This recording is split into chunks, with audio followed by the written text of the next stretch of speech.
ሰላም ጤና ይስጥልኝ ውድ የተከበራችሁ የቡና ሚዲያና ኮሙኒኬሽን ቤተሰቦች የሰዓቱን ዓለም አቀፍ መረጃዎችን የምናደርስበት ሰዓት ላይ ደርሰናል።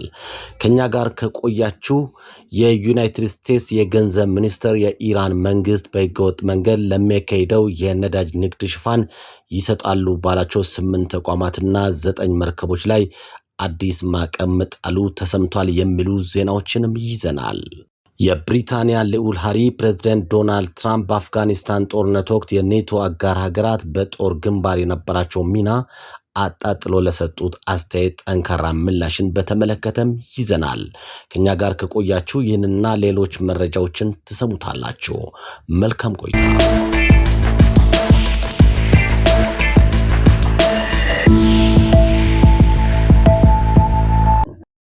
የዩናይትድ ስቴትስ የገንዘብ ሚኒስትር ኢራን መንግስት በህገወጥ መንገድ ለሚያካሂደው የነዳጅ ንግድ ሽፋን ይሰጣሉ ባሏቸው 8 ተቋማትና 9 መርከቦች ላይ አዲስ ማዕቀብ መጣሉን አስታወቀ።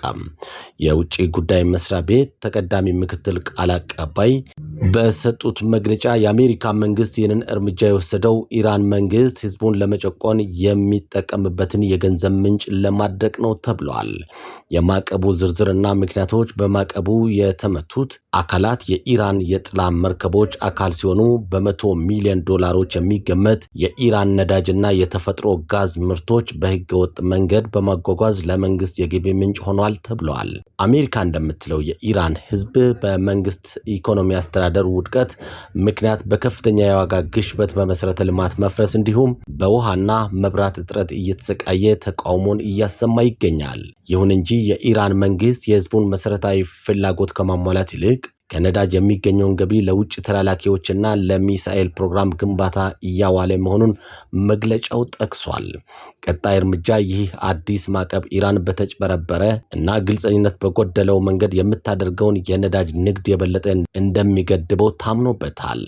አሜሪካ የብሔራዊ ደህንነት ፕሬዝዳንታዊ ማስታወሻ ቁጥር 2 በተሰኘ መመሪያ መሰረት የኢራን መንግስት ቀጠናውን የሚያተራምስበትን የገቢ ምንጭ ለማሳጣት ከፍተኛ ጫና የማሳደር ስትራቴጂዋን አጠናክራ እንደምትቀጥል ዘገባው አስታውሷል።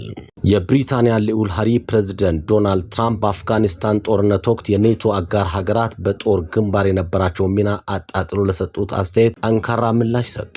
ፕሬዝዳንት ትራምፕ በቅርቡ ፎክስ ኒውስ በሰጡት ቃለ መጠይቅ አሜሪካ የኔቶ አጋሮቿን ድጋፍ ብትፈልግ ይገኛሉ ወይ የሚለው ጥያቄ አንስቶ ነበር።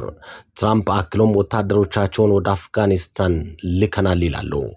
ልከዋልም፣ ነገር ግን ከግንባር ቀደምትነት ውጊያ ትንሽ ራቅ ብለው ነበር የቆዩት ሲሉ ተናግሯል። በብሪታንያ ጦር ውስጥ ለ10 ዓመታት ያገለገሉት እናም 2 ጊዜ በአፍጋኒስታን የጦር ሜዳ ዘመቻ ላይ የተሳተፉት ልዑል ሃሪ በቃል አቀባያቸው በኩል በሰጡት መግለጫ የትራምፕን ንግግር አስተባብለዋል።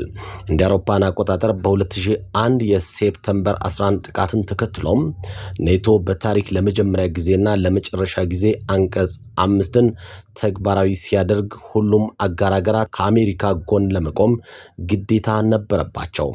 አጋሮቹም ለዚህ ጥሪ ምላሽ ሰጥተዋል ብለዋል ልዑሉም።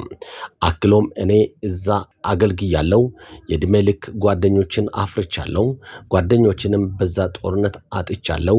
ዩናይትድ ኪንግደም ብቻ 457 ወታደሮቿን ገብራለች ሲሉ የጉዳዩን መጠን በማንሳት ተከራክረዋል።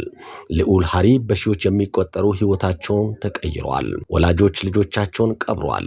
ልጆች ያለ ወላጅ ቀርቷል። እነዚህ መስዋዕቶች ክብር እና ዕውቀት በተሞላበት መንገድ ሊነገሩ ይገባል ሲሉም አሳስበዋል። የብሪታንያ ጠቅላይ ሚኒስትር ደግሞ የትራምፕን ንግግር ስድብና አስደንጋጭ ሲሉ ኮንነዋል። ከንጉሳዊ ቤተሰብ ኃላፊነት ወጥቶ በአሜሪካ ካሊፎርኒያ የሚኖሩ የ41 ዓመቱ ልዑል ሃሪ ምንም እንኳን ንጉሳዊ ቤተሰቡ በፖለቲካ ጉዳዮች ጣልቃ ባይገባም እሳቸው ግን ስለ ወታደራዊ አገልግሎትና ስለ ዘማቾች ክብር በተደጋጋሚ ድምጻቸውን ሲያሰሙ ይደመጣሉ። በሌላ በኩል የብሪታንያ ንጉስ ቻርልስ አሜሪካ የነጻነቷን 250ኛ ዓመት የምታከብርበትን ወቅት ምክንያት በማድረግ በመጪዎቹ ሚያዝያ ወር አሜሪካን ይጎበኛሉ ተብሎ እንደሚጠበቅም ተዘግቧል።